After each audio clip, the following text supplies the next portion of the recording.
Muito obrigado, boa tarde a todos. Quero agradecer as palavras do professor Rodrigo Fux, quero cumprimentar o ministro Ricardo Cueva pela brilhante exposição que me antecedeu, agradecer pela presença de ambos aqui neste seminário sobre arbitragem e segurança jurídica, prestigiando o Instituto Internacional de Estudos de Direito do Estado. Falar sobre arbitragem, realmente, na presença dessas ilustres pessoas e juristas, é sempre uma responsabilidade. Eu começaria lembrando que a arbitragem tem um histórico muito largo, esteve presente na Roma Antiga, na Idade Média, desenvolveu-se na Idade Moderna, tem raízes no direito continental europeu e aprofundou-se muito como instituto no direito anglo-saxão. Se nós lembrarmos no direito brasileiro, identifica-se esse instituto desde a Constituição do Império, em 1824, onde se admitia a arbitragem na solução de disputas entre nacionais e estrangeiros. Posteriormente, visualiza-se no instituto em preceitos legais, tais como a Resolução de 26 de julho de 1831, que admitiu a arbitragem para conflitos originados de contratos de seguros, a Lei 108, de 11 de outubro de 1837, que definia a arbitragem para locações de seguros, o Código Comercial de 1850, que já estabelecia em alguns de seus dispositivos o arbitramento obrigatório. E em seu largo histórico, o Instituto veio a ser previsto em acordos suprarregionais, como foi o caso do Protocolo de Genebra, que previu cláusulas arbitrais em 1923, ou acordos regionais, como o Código Bustamante, em convenções interamericanas, como as de 1975 e 1979, o próprio Código de Processo Civil de 1939, Código de 1973, diversos instrumentos legais, mas, sem dúvida alguma, é a Lei 9.307 de 1996, a Lei de Arbitragem, que revolucionou essa matéria e que trouxe à tona uma profunda transformação na ordem jurídica brasileira. Por outro lado, nós temos ainda a Lei de 2015, projeto que sobreveio com a alteração para previsão da administração pública no âmbito da arbitragem. E, em 2017, sobreveio a Lei 13.448, que veio a reforçar esse uso em contratos de parceria nas áreas de infraestrutura rodoviária, aeroportuária e ferroviária. De modo que esse arcabouço normativo criou todo um novo sistema que consagra a arbitragem em nosso país. Sobre o conceito de arbitragem, Tiago Rodovalho leciona: a arbitragem é um método de solução extrajudicial de conflitos. Assim, podemos conceituar a arbitragem como sendo um processo através do qual a controvérsia existente entre as partes é decidida por terceiro ou terceiros, árbitros imparciais e não pelo Poder Judiciário, juízes. Esses terceiros são indicados pelas próprias partes ou indicados da forma por elas desejada, por uma instituição, por exemplo. A arbitragem é, assim, um exercício da própria liberdade das partes, que podem escolher como desejam que a controvérsia seja decidida.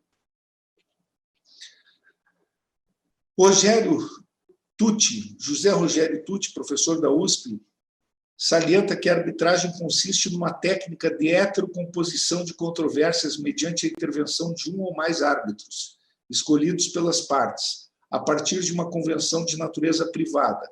A sentença proferida pelos árbitros, que não comporta qualquer recurso, equipara-se em tudo à decisão judicial.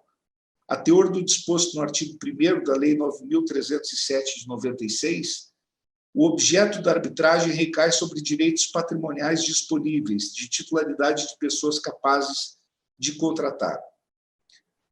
Nessa linha de pensamento, Silvio de Salvo Venosa salienta que a arbitragem é um método alternativo de solução de conflitos, regido pela Lei 9.307 de 96, chamada também de Lei Marco Maciel, que busca dar solução às controvérsias e litígios, que envolvem direitos patrimoniais disponíveis, sem a participação do Poder Judiciário. Abrange desde conflitos de pessoas ou físicas ou jurídicas, até grandes controvérsias empresariais ou estatais, sempre que não estejam restritos pela legislação.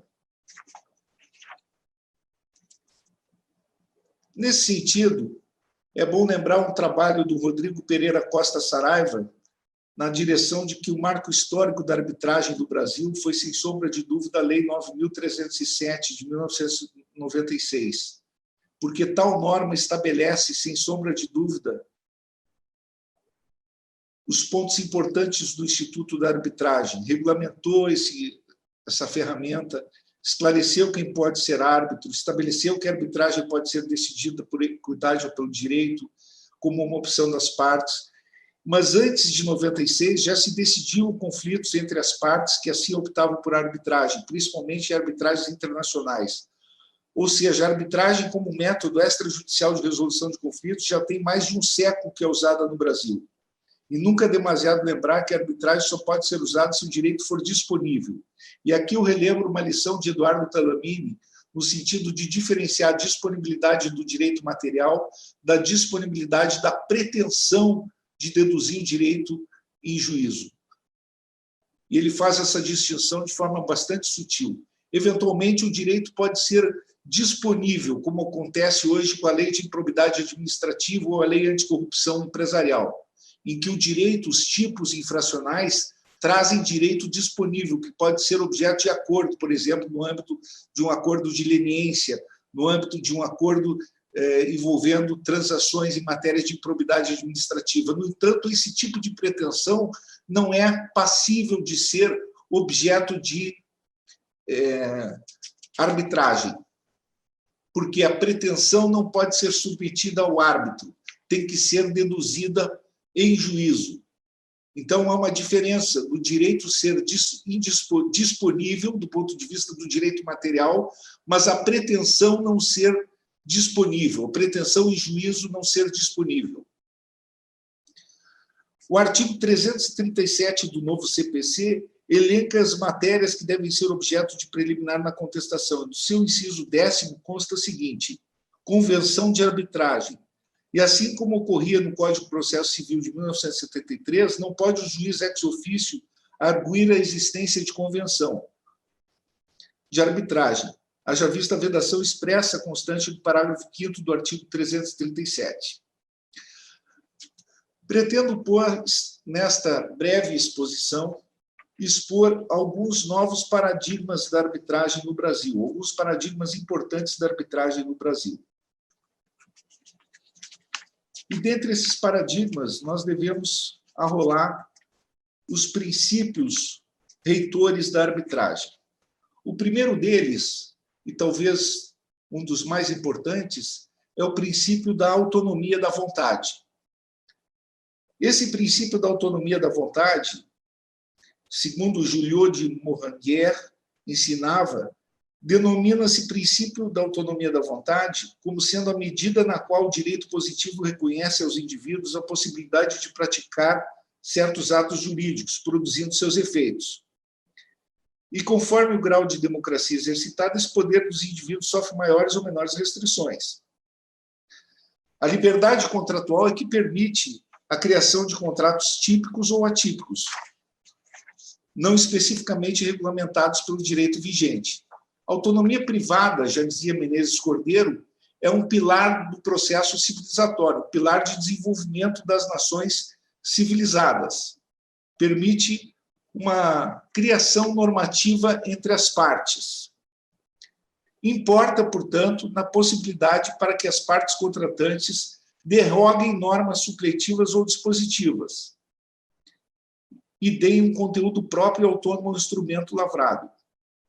Irineu Strenger disse que a autonomia da vontade se qualifica como expressão de um poder criador que atua de conformidade com o ordenamento jurídico, ou sob as sanções para esse ordenamento jurídico estabelecer de modo que tenha maiores ou menores limitações, mais graves ou menos graves combinações, segundo a relação de que se trate.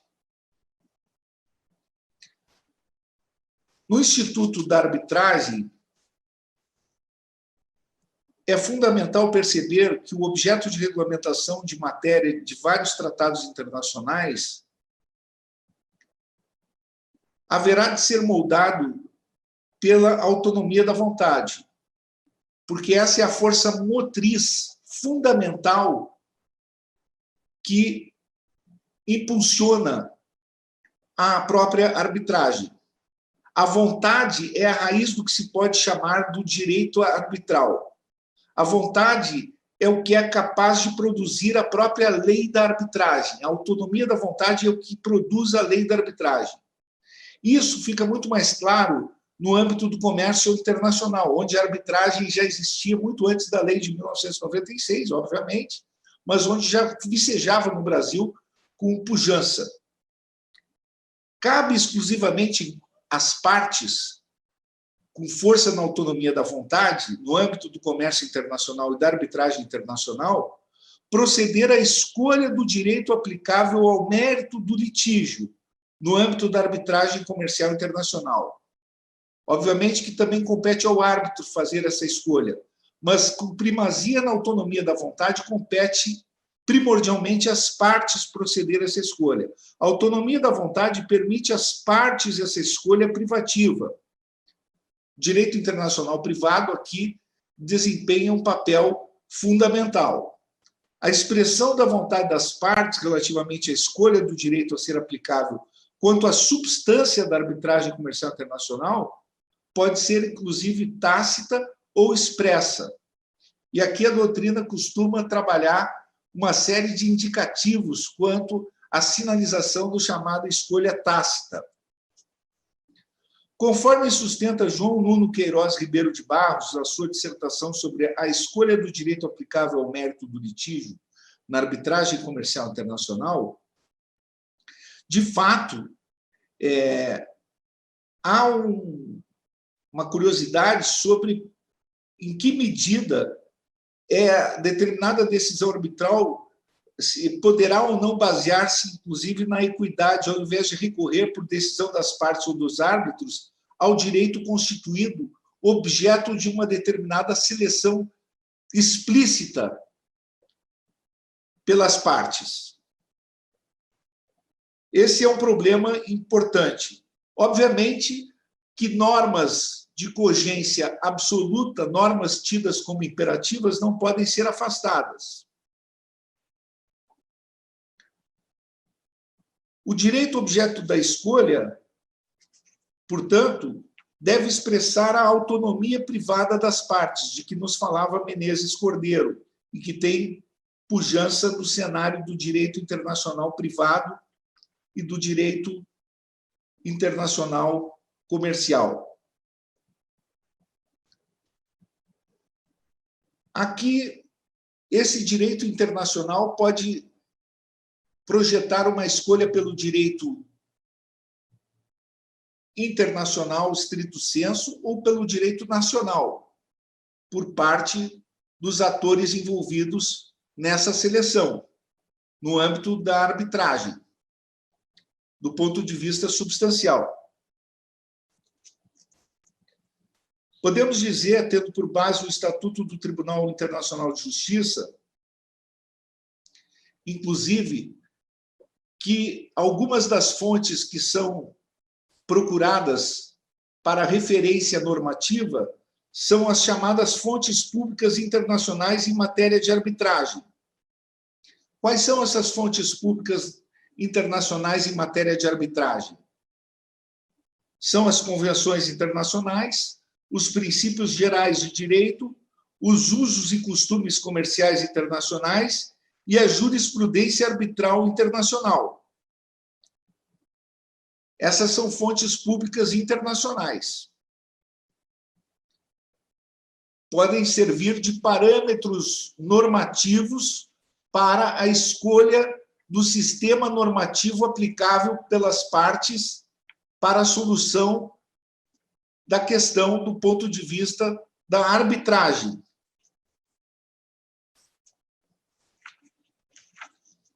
Já as fontes privadas de arbitragem resultam, de um modo geral, dos trabalhos desenvolvidos por instituições de arbitragem de caráter internacional. Quais são essas instituições de arbitragem de caráter internacional no âmbito do comércio internacional, da arbitragem internacional? É a jurisprudência dos centros de arbitragem internacionais, que se dedicam exclusivamente à administração de arbitragens internacionais institucionalizadas e que já têm um conhecimento e uma experiência consolidados e verificados relativamente aos processos de arbitragem e às especificidades para esse meio de resolução de litígios. E o que isso acarreta em termos de normatividade. Isso é considerado uma fonte privada de arbitragem e de referência normativa. Esses centros de arbitragem constituem importantes ferramentas de estudo no que respeita à arbitragem internacional. Então, existem várias formas de se considerar que os centros de arbitragem institucionalizados são fontes de arbitragem internacional. Desde a redação e publicação de convenções de arbitragem tipo, para que as partes em determinado litígio submetam a apreciação da causa a essa mesma instituição, e sigo aqui, mais uma vez, a doutrina de João Nuno Queiroz Ribeiro de Barros, até as referências obtidas de determinado litígio no sentido da apreciação da causa, do que decorre da apreciação das causas por essas instituições, tendo em conta as regras e estatutos internos também que regem as arbitragens nos próprios centros de arbitragens ou as jurisprudências resultantes das arbitragens administradas sob a égide desses variados centros de arbitragem institucionalizados. De qualquer sorte, são várias as razões pelas quais se entende que existem fontes privadas de arbitragem internacional comercial e que podem servir de fontes privadas para a normatização objeto de escolha pelas partes.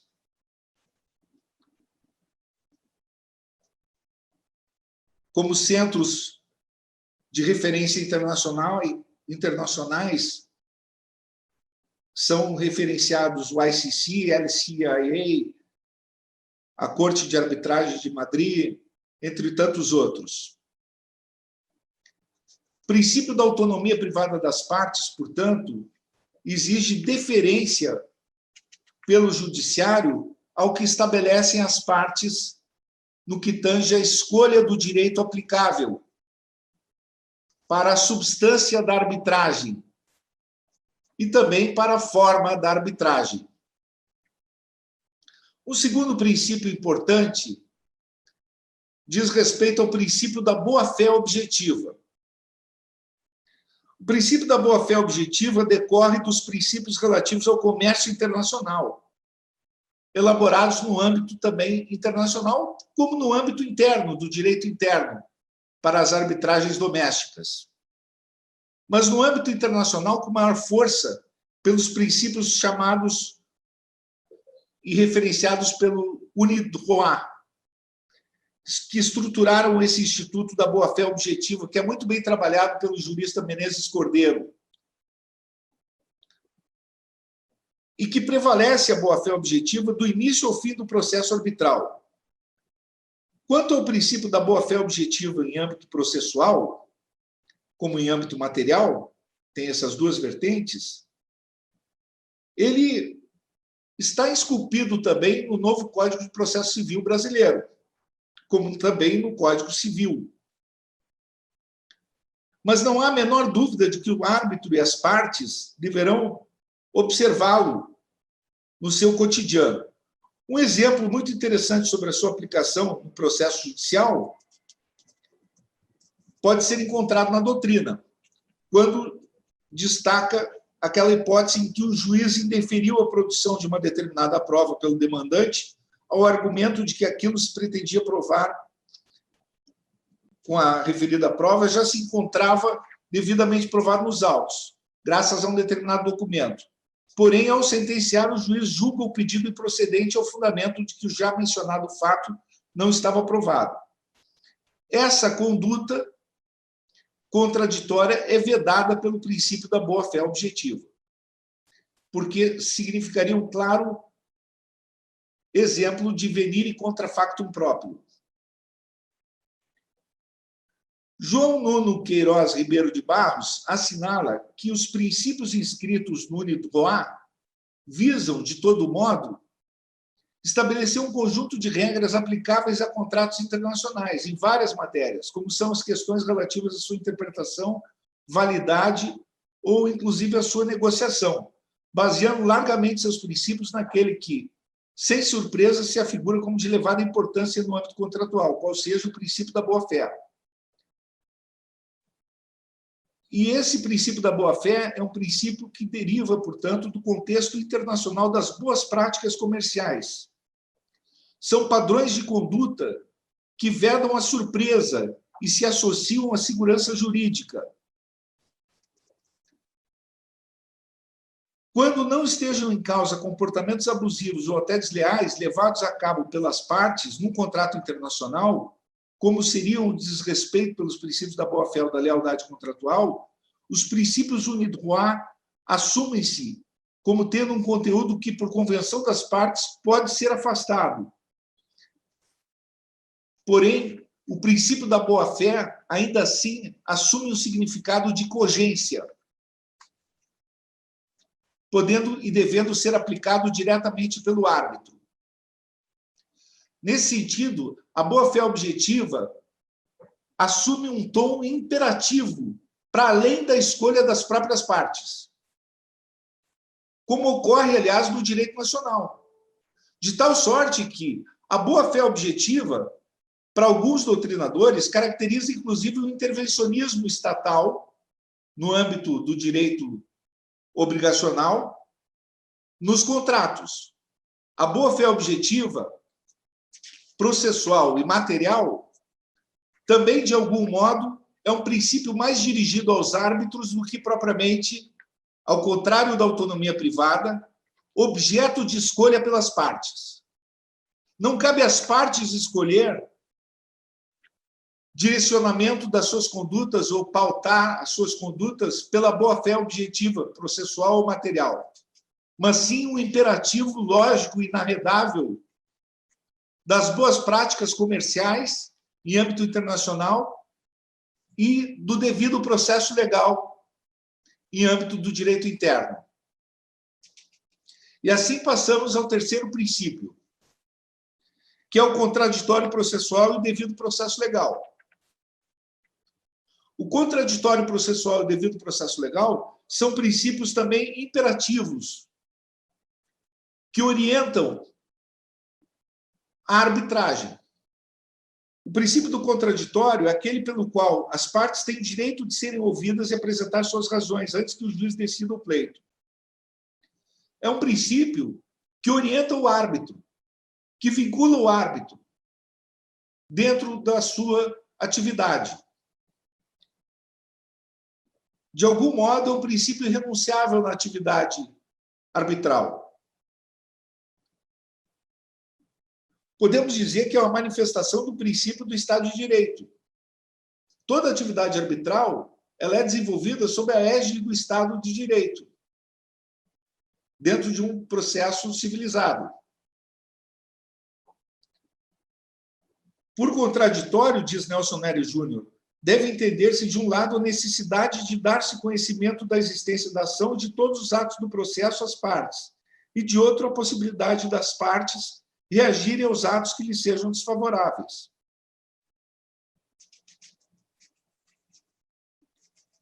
Portanto, é um princípio imperativo. Assim como, e já foi exposto aqui pelo ministro Cueva, outro princípio que se associa ao devido processo legal é o da imparcialidade do árbitro, que é inexorável. De algum modo, esse princípio equipara o árbitro ao juiz estatal, de fato e de direito. Nesta qualidade, o árbitro não deve tomar partido por nenhum dos sujeitos da relação processual, tanto que se lhe aplicam os impedimentos e suspeições do magistrado.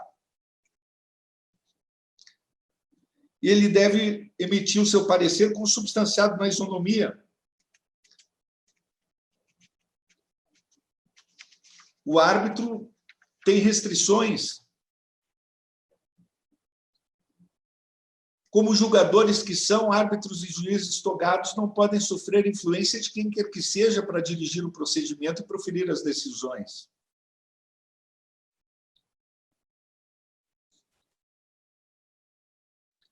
A arbitragem, portanto, também é guiada pelo princípio da imparcialidade do árbitro. Nesse contexto, há uma impossibilidade de reexame do mérito da sentença arbitral. O novo Código de Processo Civil, em seu artigo 42, confirma esse instituto como jurisdicional, dispondo que as causas cíveis serão processadas e decididas pelo órgão jurisdicional nos limites de sua competência, ressalvadas às partes o direito de instituir juízo arbitral na forma da lei.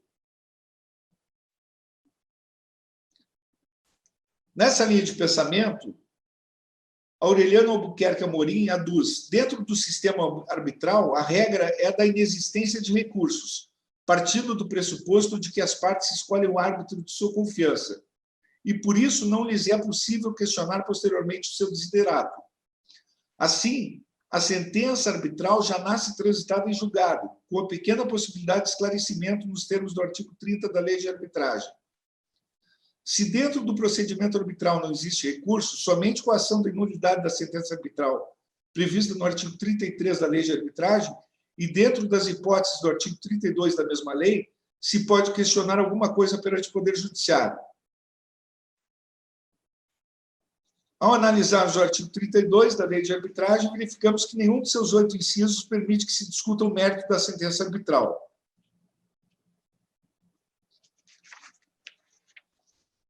Então, de fato, esses são os princípios reitores fundamentais do juízo arbitral.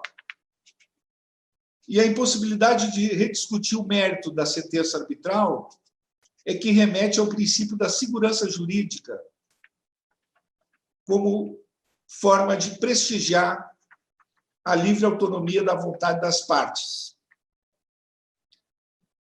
E, finalmente, a grande transformação que ocorreu, que será objeto, aliás, do próximo painel, é a administração pública como sujeito da arbitragem.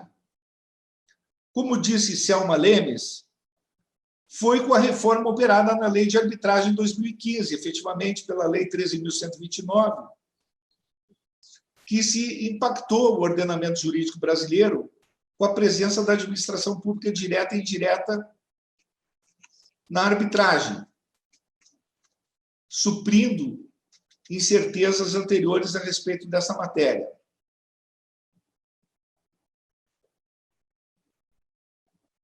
E a Lei 13.448, de 5 de junho de 2017, que estabelece diretrizes gerais para a prorrogação e relicitação dos contratos de parceria definidos na Lei 13.434 de 2016, nos setores rodoviário, ferroviário e aeroportuário, em evolução aos textos anteriores, passou a definir as matérias de direito disponíveis a serem submetidas à arbitragem. A arbitralidade objetiva. Lá no artigo 31, parágrafo 4º, disse: consideram-se controvérsias sobre direitos patrimoniais disponíveis para fins desta lei as questões relacionadas à recomposição do equilíbrio econômico-financeiro dos contratos, o cálculo de indenizações decorrentes de extinção ou de transferência do contrato de concessão, o inadimplemento de obrigações contratuais por qualquer das partes. O ato do Poder Executivo regulamentará o credenciamento de câmaras arbitrais para os fins desta lei. Ora, é bom lembrar, nesse contexto, que alguns enunciados foram aprovados pela primeira jornada de prevenção e solução extrajudicial de litígios realizada pelo Centro de Estudos Judiciários do Conselho da Justiça Federal, em 22 e 23 de agosto de 2016, em Brasília, antes ainda da aprovação desta lei. Mas que esta lei consagra princípios da eficiência e economicidade no que tange à arbitragem e que efetivamente devem ser respeitados, especialmente no que toca esse instituto da relicitação dos contratos de parceria definidos na Lei 13.448, de 5 de junho de 2017. E a lógica da arbitragem no âmbito da administração pública, sem dúvida alguma, não será a mesma lógica aplicável da arbitragem puramente comercial. Há uma linguagem distinta para esse tipo de arbitragem que remete ao direito administrativo, ainda que permeado também por uma eventual análise econômica do direito, que, sem dúvida alguma, alcança esse ramo jurídico. Porém, aqui, por exemplo, os contratos não têm o mesmo grau de sigilo dos contratos abarcados no terreno comercial. Aqui o nível de transparência é distinto. Nós temos que nos acostumar com os princípios reitores da administração pública, que não vigoram no âmbito privado.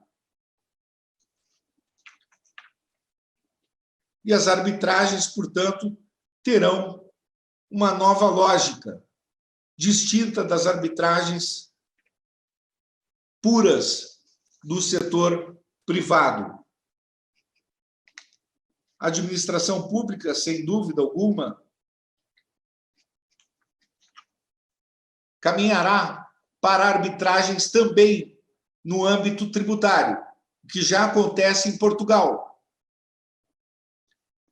E esse será o próximo passo, acredito, no Brasil, onde nós temos aí mais de R$1 trilhão represados em questões tributárias que muitas vezes congestionam o nosso judiciário.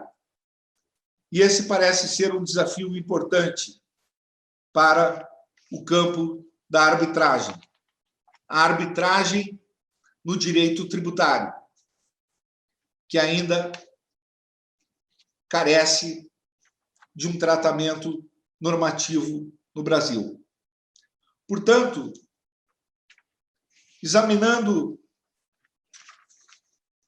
os paradigmas do tema relativo à arbitragem e poder judiciário, o que eu identifico é uma série de princípios aplicáveis ao direito arbitral, que, de certo modo, alcançam também o direito arbitral na administração pública, mas esta constitui, por seu turno, um tema apartado, que não por acaso é objeto de um painel autônomo neste seminário, porquanto detém peculiaridades próprias, a começar pela submissão aos princípios que presidem a administração pública no artigo 37 da Constituição de 88. Por outro lado, ainda uma carência quanto à arbitragem no âmbito da administração tributária no Brasil. E, sem dúvida alguma, a constatação no sentido de que O Brasil, hoje, é um país que detém um volume alto de arbitragens no cenário mundial, porque o judiciário brasileiro tem preservado a sua deferência em relação ao principal princípio motriz no âmbito do direito arbitral, qual seja o princípio da autonomia da vontade que preside o direito arbitral e que é um princípio reitor desse direito e que funciona como seu pilar de desenvolvimento.